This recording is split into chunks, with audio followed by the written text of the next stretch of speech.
Swivl Sessions, interviews with field service entrepreneurs.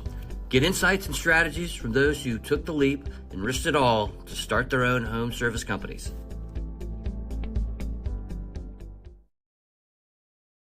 In this episode of Swivl Sessions, we had a great talk with Terrell Dyer of Southern Roofing and Exteriors of Dalton, Georgia. John, what did you think?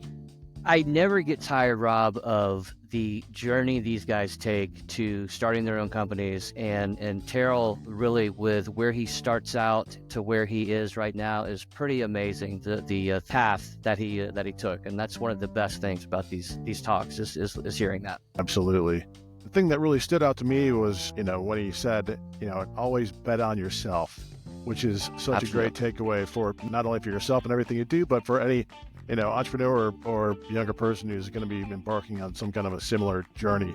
So, Terrell he proved to be an exceptional young man who's without a doubt going to succeed in his business for sure. Absolutely. He's got all the right tools that it takes to take it to the next level. So enjoy the show. All right.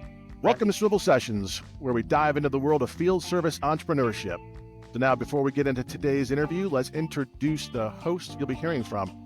First up, we've got John Tyson, the man who turns every commute into an expedition. Fun fact, he drives a Jeep Compass decked out with enough gear to survive an apocalypse. Roof racks, KC lights, and even a ladder for those non-existent road adventures. Despite never leaving the pavement, I do have a ladder. Tyson's readiness for adventure mirrors his approach to understanding customer needs in the field service industry. Thank you, Rob. I appreciate that. I don't think I appreciate it, honestly, but I do appreciate it. Hovering on the screen to my far right is our diabetic sales guru, balancing blood sugar levels and closing deals, negotiating contracts or carb counts. The man, the myth, the sales legend, Jeremy. Let me put some insulin on. Keep that intro, Tyson. My right is Rob, our operations expert who can optimize any process, but he's still working on optimizing his lunch to shirt ratio. He's got the playbook for streamlining your business, but when it comes to keeping his shirt clean, well, let's just say he's a work in progress. Rob. Fine, I put stains on my shirt. I eat aggressively. All right, you got off easy. Let's get started with today's episode of Swivl Sessions. So today we have a special guest who's making significant strides in the roofing segment of the field service industry. Please welcome Terrell Dyer, the founder and driving force behind Southern Roofing and Exteriors out of Dalton, Georgia. So we're excited to dive into his journey, what inspired him to take the leap, the challenges faced along the way, and successes that made it all worthwhile. So, Terrell, welcome to Swivl Sessions. It's great to have you here. How are things in your world? Hey, man, thanks for having me on. It's great to be here. Thanks for inviting me onto this. Man, things are good. I think that I always try to think every day is like, every day is an opportunity and a blessing. So, I always tell everybody, hey, I woke up today. Here. Really ask for much better than that. So You're above ground. Yeah, I'm above ground. True. That's what matters. Hey, so let me get things started off, and I'm going to try to ask you about a period before you launched Southern Roofing and Exteriors. And by the way, do we say Southern Roofing and Exteriors, or do you typically just call it Southern Roofing? Yeah, we say Southern Roofing Exteriors. I didn't do my due diligence, and there's other roofings around here, so we have to. Gotcha. Exteriors, all right. Sure, everybody knows who That works. To differentiate.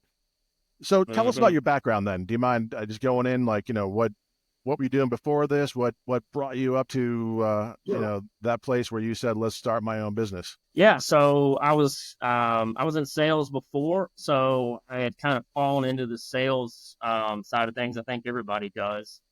Really just out of necessity. I went from had a unplanned child on the way, and I was working at an ER, and I said, you know what, I gotta get into sales. My buddy was making more money than me selling phones, so I started working as an agent, started selling phones, went from there to selling cars. And then I kept hearing people saying, like, man, you can make really good money selling roofs. Control your own schedule. I reached out to a few people and made some mutual connections on Facebook and got introduced to the roofing side of sales and just completely fell in love with it. Didn't really look back. Started working for a company. Didn't really work out. Went to another company, became their top salesman. And then we all started opening branches for that company, and we were kind of made promises that didn't really come to fruition. So Shocking. you know what? Yeah, if I started an office for you and got it up and doing 2 million within a couple of years, like I could do it for myself. So I don't need you guys. So I said pieces and wrote out into the sunset. That's interesting. Nice. So, sales is just one. Indeed, it is. I mean, I think you'll probably agree with me. Most entrepreneurs are pretty bold, but there's a lot more to running a business than sales. So when you were with those other companies, did you understand kind of the operations and everything behind the sales to make things work, the finance? Not looking back, obviously not as much as I do now, but like, hey, all it is selling a job and ordering materials and scheduling the labor and, collecting a check. That's easy, man. That's easy. That's right. And I'll tell you, that's such a common thread with people that we talk to, and that is amazing. But you know what? I mean, I think optimism in an entrepreneur is a necessary evil, if it is Absolutely. evil. But I think that's what kind of pushes things over the edge. So it's a lot of risk, right? But maybe are we saying that we didn't quite understand the risk, or did you understand that you didn't understand what that risk might be? Well, I think I understood the risk. I think I underestimated the sheer amount of work. And I'm one of my big character flaws is I'm big. I'm Superman. I can do anything and everything. And then I get way in over my head and then I'm drowning and I'm like, oh God, I need help. And that's kind of how the first 6 months of starting the business was I was, doing sales, project management, ordering materials. And I had done a little bit of that with starting the branch for the other company. So I had a little bit of exposure to that, but I had always been really more on the front end on the sales side of things, the sales and marketing. So I had to really catch up to speed really quick on what I kind of say the back end of the business as far as like production and sending those invoices and getting those invoices paid. Good question for you. Since you have a sales background, first started, like who was your target customer and like how are you planning on filling the pipeline, so to speak? Yeah, so I'm kind of done what I've always done. So I'm a reader. When I remember, so when I switched into the roofing space, I was actually in the process of getting a mortgage and buying my first house back in 2018. And I said, well, if I'm gonna go into this roofing space, like there's gotta be some books about roofing sales, right? So there's actually only one that I've seen. There's actually a few more, but it was How to Master the Art of Roof Sales by Don. You can only get it on Kindle. It was like a couple books. Yeah, sure, I'll buy it. And I remember sitting at the car lot reading that, and he said, this is what you do. So, and I still teach this to this day with my guys. So target customer is someone, we do a lot of insurance work. So target customer is someone that has an old roof. So we will use Zillow and say, let's find neighborhoods that were built from 10 to 15 years ago, and then maybe 15 to 20 years ago. Let's go in there, let's knock on the door, let them know, and then we'll cross-reference that data with storm data and say, hey, you might actually have some storm-related damages up there, and your insurance company may actually pay for the roof. Know it's getting up there in age. We might can save you some money and work with the insurance company. How's that sound? Give me 15, 20 minutes. I'll take a look at it for you. And that's that's what I did from the get-go. I just kept it simple. That book is what showed me is like, it's not rocket science. It's a numbers game. You got to knock a lot of doors. You got to talk to a lot of people, and you got to go into neighborhoods that have old roofs. And it's worked, and it's still working. We've evolved off that, identifying those target customers, but that's always kind of been our base guideline is like, hey, use real estate data, find neighborhoods that have old roofs, go start marketing to them. I like it. Fish where the fish are. Terrell, getting back to the risk side of that, I know you mentioned earlier you had a baby on the way and you were working other jobs that weren't going in the direction that you had hoped for. Getting over that, was that kind of the main motivating factor to get into roofing, was just changing that direction and finding something? Was that the kind of what pushed you over the edge to start the company? Yeah, so I had my son when I was actually selling phones, and then I transitioned selling cars. And what made me get into roofing was I've seen them like 2 hours a day max. Like, if I don't know if you guys ever been in the car industry, but it's very cutthroat. You're at the car lot 10 hours a day. They expect you to, if you're not hitting numbers, to be working your off day. Like, we were breaking records. I worked for a Nissan dealership. That was a newer dealership. We were breaking records, and like we would be getting cussed out like a dog because Still wasn't good enough.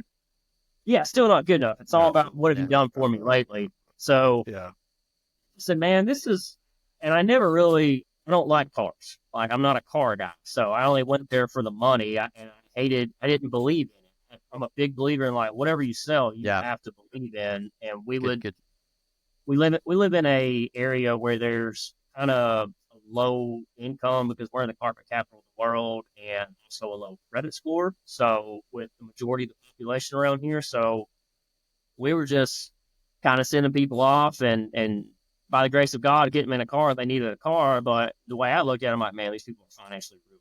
Like, they're getting 15, 20% interest rates. Like, there's no way I'd ever get that money. And I didn't like it. So I started looking for other avenues, and like I said, I fell into the roofing space. Now, as far as starting my company, I realized, you know what? Like, I can't hand this branch down to my son. I can't. This is not really my company, right? So, and what really drove it was I was reading. I'm sure if you guys heard of Robert Kiyosaki, Rich Dad Poor Dad. Yeah. Who? Robert Kiyosaki. What? Ah, come on, don't be facetious. Come on, Rob. What did you call me? We all know Kiyosaki, right? Well, his cash flow quadrant book really is what drove me. I'm like, you know what? I'm gonna start my own business if I want to. And I kind of felt complacent. Like, most people would probably think I was crazy. I walked away from $100,000 salary plus commission on whatever I sold, plus, company truck, company car, company phone, and security. Yeah. I walked away from security, and I remember driving up to the corporate office to this day and just being like, man, what am I doing? Am I doing the right thing? I remember stopping in a median on the way up the highway and just kind of like, okay. Pep talk? Yeah, I remember calling my dad, and I'm like, hey, because my dad actually works for me. I brought him into the roofing space because I was like, he owned a rock chip windshield repair business, and he wasn't doing great, and he was doing all right. But I said, hey, man, I'm making six figures coming up and helping people save money on the roof, working with their insurance companies. Like, this is fantastic. Homeowners save money, the insurance companies are paying for it. You should get into it. So he got into it and worked with me for a few years at the other company before we started our own. Oh, wow. But, I told him, I was like, hey, I'm leaving. And he said, well, I'm going to go with you. But in the roofing space, what often happens is if you leave a company, because most roofing sales reps are 1099, and and this is kind of a standard. If you leave that company and you're working deals and you haven't got your commission paid yet, you're not getting your commission. They're not going to give it to you. Yeah. No. Been there, done that. Of course not. Yeah. So we were trying to feather that line, and I didn't want to hurt my dad, and I didn't want to hurt the other people that were working for me. So I was like, so I remember, like I said, I remember driving up to the corporate office and giving him a 6-week notice, or maybe an 8-week notice. I was like, hey, by the way, I'm leaving. Me and some of my buddies were all doing this kind of all at the same time because all the promises from the corporate office and the owner, like I said, they just didn't really come to fruition. Hollow. Yeah, they were kind of hollow. So I said, you know what? We don't really need you guys. We could do it all on our own. So we all they left about a month and a half, 2 months before me. And then I think they saw it coming because I went and bought a truck. And then they were like, telegraphing. Yeah. And then went and bought a truck, and then I came in and turned in my notice. And then they called me the next day and said, well, hey, we're going to take your notice effective immediately. They done some research and realized that I'd already started my LLC. Wow. Interesting. Just some digging, and we see that your LLC is already set up. Like, so they showed their true colors there. Yeah, they Like, so it was more of a like, okay, we're doing this. I don't have a choice. Time to go. Yeah. Yeah. Good for you. It's jumping off a cliff and building the plane on the way down, and that's kind of what it is. Sometimes All what right. it takes. Yeah. So let's move into that next period, right? That period after your immediate launch. So it sounds like, what you've been telling us basically is you had all the foundations for really a successful launch and a successful business. It sounds to me, you've got your risk tolerance is check. You've got a lot of beliefs that you can get it done. You've got, the optimism. You've got, you're well read, and you understand the sales game. And that's, the numbers part. You mentioned that. I think that's kind of key for everything in every business that's out there. You just got to find that numbers, the numbers that work. And I guess you've got that family support. So that's super interesting. And friends, I guess. Did they all come with you? Yeah. I mean, so one by one, I mean, when we kind of trained. When you had to do it. Yeah. It was I mean, yeah, because everybody that was working for me at that branch was either family or like extended family and a few friends. Right. They all are like, hey, you're leaving. We're following you, man. So that's awesome. Let me just start off with this, like expectations. So, now that you've started your own business, how did those expectations meet the expectations from before when you were planning on starting your business? Obviously, all of a sudden, like your timeline, got pretty quick, and you had to do it. Were there things that you didn't foresee? What are we looking at? Yeah, I mean, mainly like we talked about earlier, the back end stuff. I didn't calculate how much work it's going to be and how quick. Like, it's so important, I think, for you to start hiring like as soon as possible if you can. When you start, if you've got the funds and whatnot, because doing all of it, like I was selling, I was project managing, I was invoicing, I was, calling the insurance companies, getting the checks released from making the coffee. Yeah, making the coffee. I mean, we were doing anything. I was doing anything and everything. I was a one-man show. It took about a month and a half, 2 months transition from everybody leaving the old company to come to the new company, closing their jobs out, and just it was kind of an odd transition. And all the meantime, I was doing that, and I'll never forget. I had a customer, and she, sweet little old lady, and she said, "Hey, I'm really praying for you. I pray that God will send you someone to help you out with your company." Because she saw I was doing everything. She's like one of the first 20 jobs that we did. And it was cool. Like I'm in a mastermind group, and we do challenges and stuff. And they call it scrolling now, and you have to just scroll and call with someone you haven't talked to in a while. I got to call and tell her like, "Hey, now I've got office staff. I've got project managers, got sales guys. Your prayers help." The power of prayer, Terrell. Yeah, so I think the first key hire I made was switching one of my sales guys who was kind of struggling to managing the jobs, because managing the jobs takes out the most time of your day. You have to be there all day, make sure everything's good, taking pictures, communicating with the homeowner. So first key hire was getting that project management in place so I can focus more on sales and invoicing. Yeah.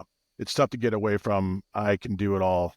And that's another common theme that we see, and I've experienced it myself. So what about this? It sounds to me like you averted a lot of the pitfalls and hurdles that a lot of startups have, because it sounds like you replicated what you had into the new business, with the exception maybe of some back office stuff. Were you able to recruit some back office employees to help take care of that, office staff? Yeah, actually, it was my mother. I was doing it all, and I love it. That's great. Mom, dad, friends. Nice. So do the books and dinner. We really kind of try to lead with that. Hey, we are family owned, and it's true.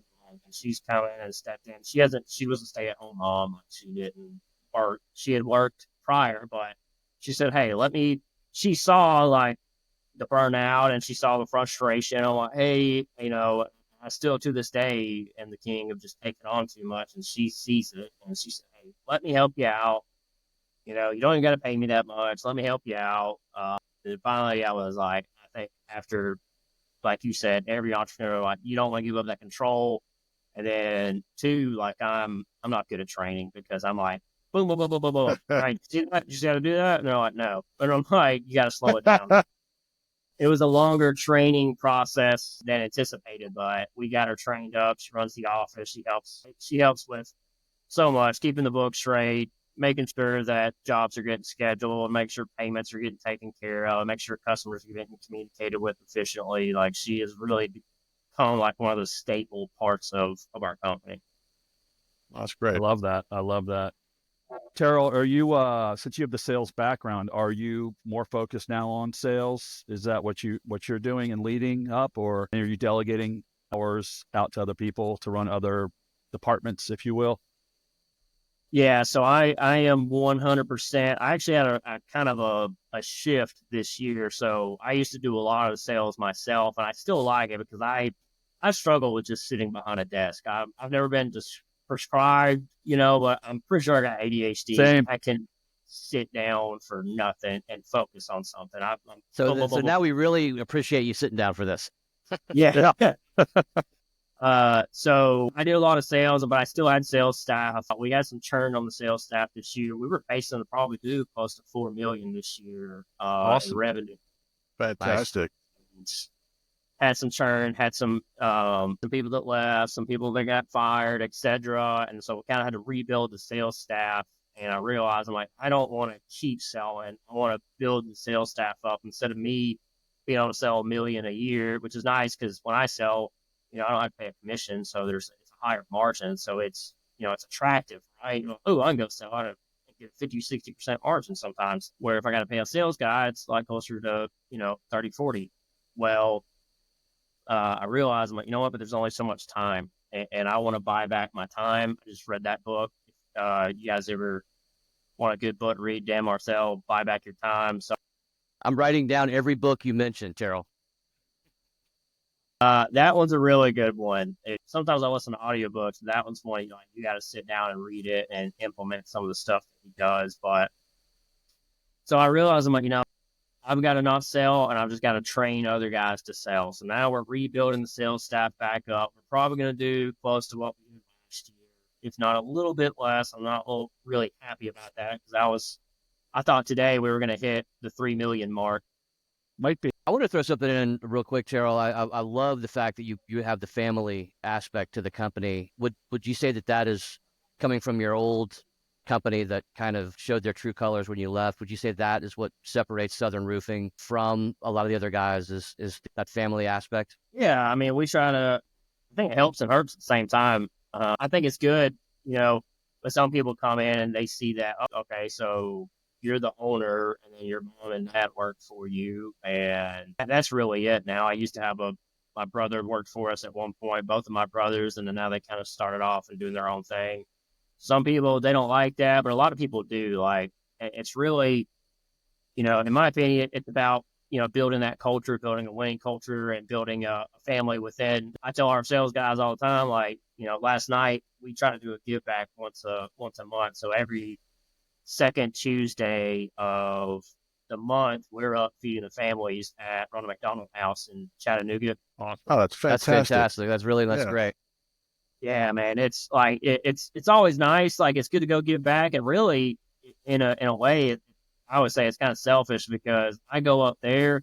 And yesterday, I had a bunch of problems. We just switched softwares, and I'm trying to go through organizing the software. And like I said earlier, I hate sitting down at a computer, but I have to do it. And I was so focused on problems, I was kind of in a negative mindset yesterday. And then I go up and feed some families, and their kids are in the hospital. Totally puts it in perspective.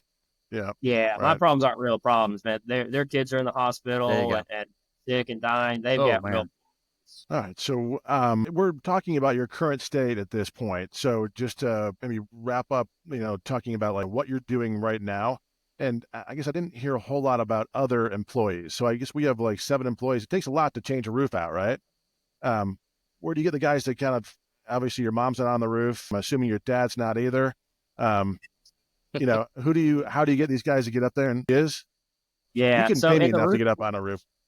in the roofing space, especially down here in the South, most everything is subcontracted out. We've got several crews that we use that, we've got crews for roofing, siding, windows, etc. that we use. It's a rarity. Like, we'll do some small repairs ourselves here and there, but we're usually not. I really identify ourselves as more of I tell everybody, I'm more of a broker than like a roofer. Right. Like, I know roofing inside and out, but the times I'm actually up there handling shingles, installing metal, it's less than 5% of the time.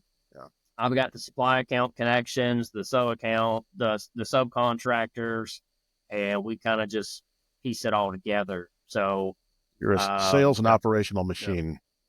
Yeah, so we're more of I tell everybody, instead of a roofing company that does sales, we're more of a sales company that does roofing. Yes, there you go. There you go.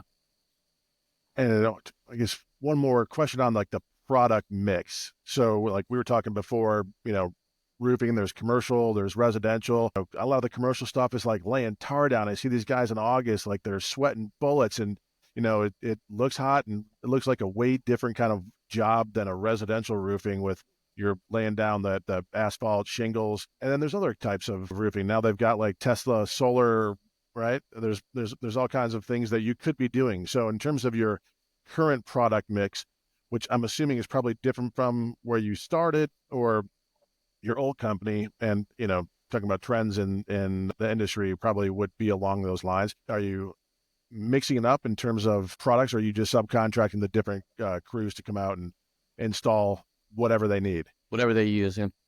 So we mainly install asphalt shingles. That's I'd probably say 80 to 85, maybe closer to 90% of our business.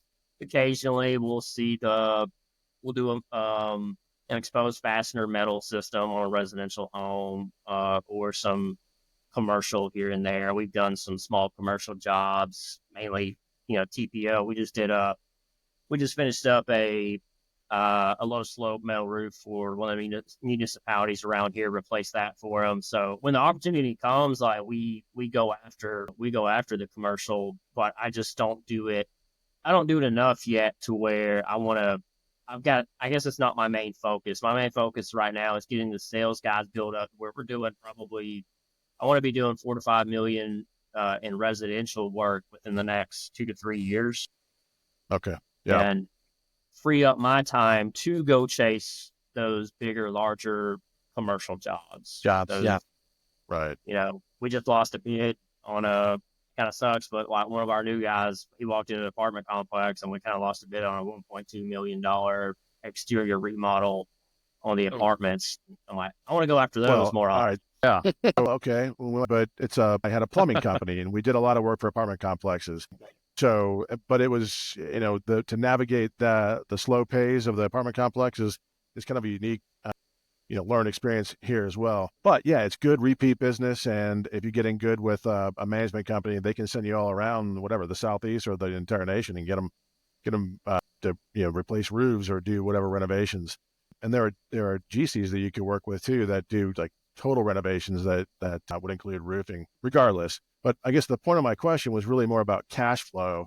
But, to be able to hold on to a 1.2 million receivable for 60, 90, 120 days, pretty tough, right? It's a little bit different probably from what you have now, where you have a residential customer that's paying you a deposit maybe. So it's kind of cash flow positive in a lot of ways. Maybe you're paying your subs in 30 days, but you're getting paid before that, or versus, insurance, which might be if you're having the insurance company pay you everything but the deductible. That's probably, I don't know what, I really don't have any experience with that. And I'm wondering how that hurts your cash flow. How do you manage that? Yeah. So the insurance, it can be a toughie on cash flow. And that's why I was like, you know what, I'm going to save up. I had saved up about a good chunk of change before I started, because I know right, insurance companies get, and it really depends on across the board, really. But, we want after we install that roof, we want to be paid within 90 days. Excuse me. And a lot of times that happens, but they drag their feet. And so I pay my crew.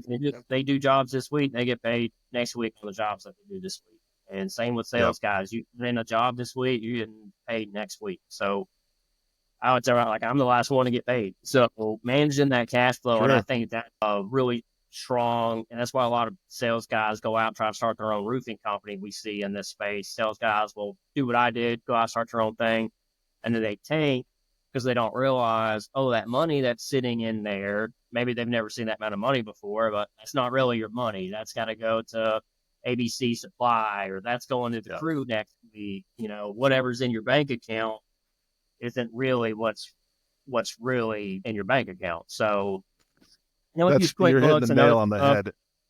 Yeah. Try and forecast, but I stay on top of that cash flow because it scares the crap out of me, because that's why most companies go belly up, if you ask me. That really is kind of one of the exceptions. You are one of the exceptions to the rule, and most businesses do fail. I think it's something like 45% of all businesses fail within the first 2 years. The vast majority of them fail because of cash flow issues. So tough to predict it, tough to manage it, and a lot of people are afraid of debt, and that's obviously one way to manage it. But we don't need to get into your capital structure, but it's great that you're able to tackle it and move past that, because that is a huge barrier to entry for a lot of startups. Real quick, I know we're running out of time, but let's go into like your future state. What do you see besides just organic growth, where you got your sales team pushing, you're managing your cash flow, so you probably have a specific growth rate you're targeting? Is there anything else that you want to open up new branches? What does it look like in the future for Southern Roofing and Exteriors?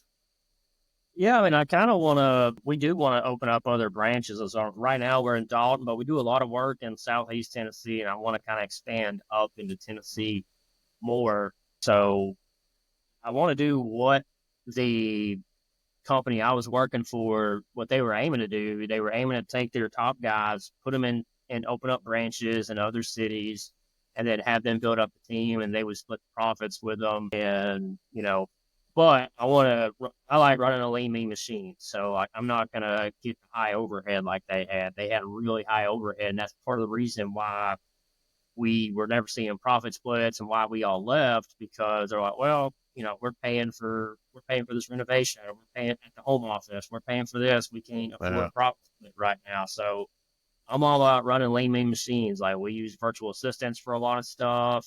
I try to keep my overhead and even doing that, it's still difficult to keep overhead down. So, that's where we're headed. I'm trying to grow the sales staff back up, and constantly just hiring and training new sales guys in hopes that one day one's going to rise up, and then we're going to talk to them as far as a linear path of coming in and starting to work with us. Hey, you come in as an entry level sales rep, get bumped up to a junior, get bumped up to fully trained sales rep, and you start running a team, training other people.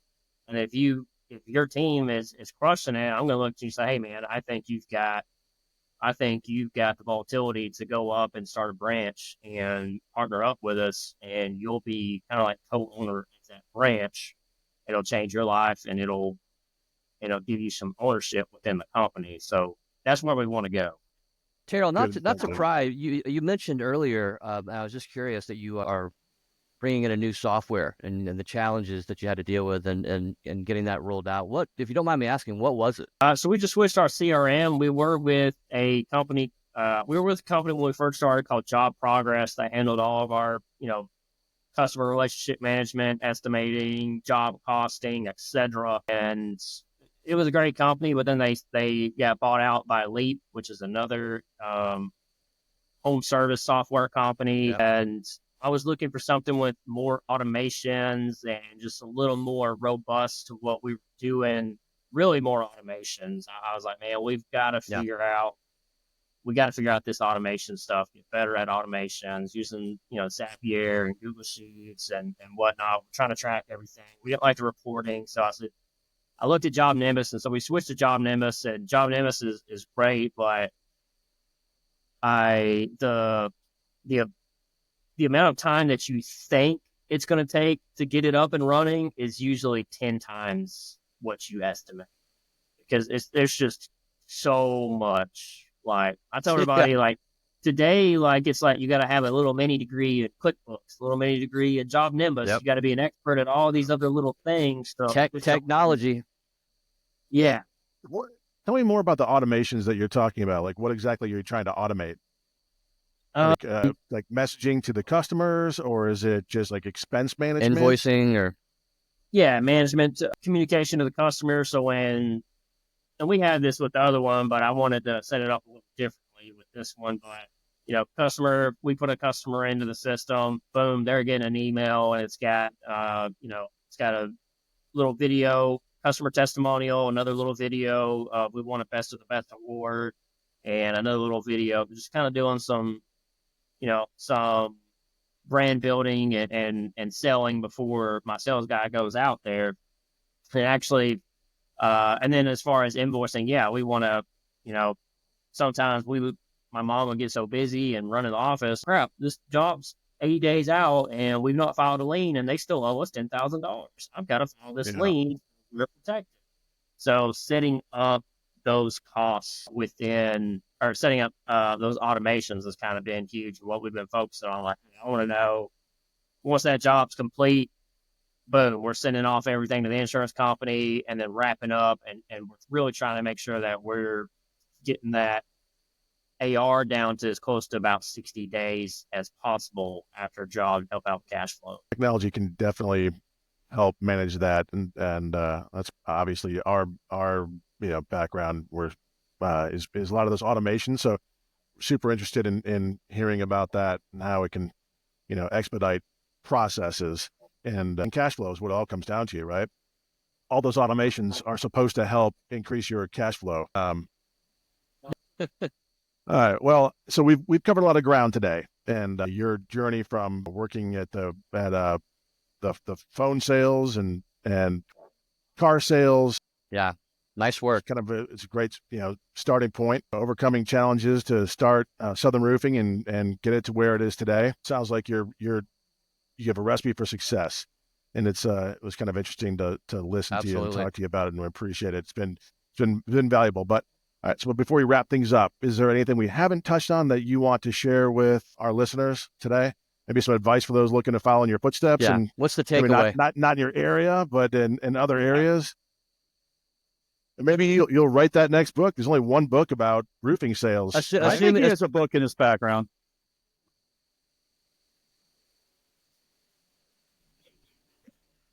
I would probably say at the end of the day, bet on yourself. I bet on myself. Yeah. That's one thing that we always tell our sales guys. Our sales guys are paid on 100% commission. And I view that, hey, if you're 100% commission, you're essentially an entrepreneur. I used to not have the confidence that I do now when I was in like high school and looking back, I'm like, man, I wish I would have had the confidence in myself. I can go out and do this. It's not easy, right? And you have to make a lot of sacrifices, but at the end of the day, like, bet on yourself. If you got the slightest ounce of belief that you can do it, like, just put your nose to the grindstone and you can make it happen. Awesome advice. That's great. Fantastic. All right. Well, thanks a lot for sharing it. We appreciate the time that you took today to speak to us, and your story will undoubtedly resonate with a lot of aspiring entrepreneurs out there. Appreciate it, Rob. Yeah, nice work, man. You've done a lot, dude. We're impressed. Yeah, very much so. Very much so. That's good. All right, we'll wrap it up here. That is an incredibly enlightening conversation. So a huge thank you to Terrell Dyer for sharing those valuable insights and stories. It's clear how much hard work and passion and dedication you put into building Southern Roof and Exteriors. Now, for all of you watching or listening, if you're in the Dalton or surrounding area, Southern Tennessee, and need some roofing, make sure to reach out to Southern Roofing and Exteriors. You can find their contact information right here on the screen, somewhere up there, to help with your next project. And you can trust that you're working with a true expert in the field, obviously. So once again, thank you, Terrell, for being here with us on Swivl Sessions. Congrats on your success, buddy. Thank you for listening or watching. Swivl's field service software is everything you need to run your field service for free. Until next time, check us out at swivl.tech. That's SWIVL.tech.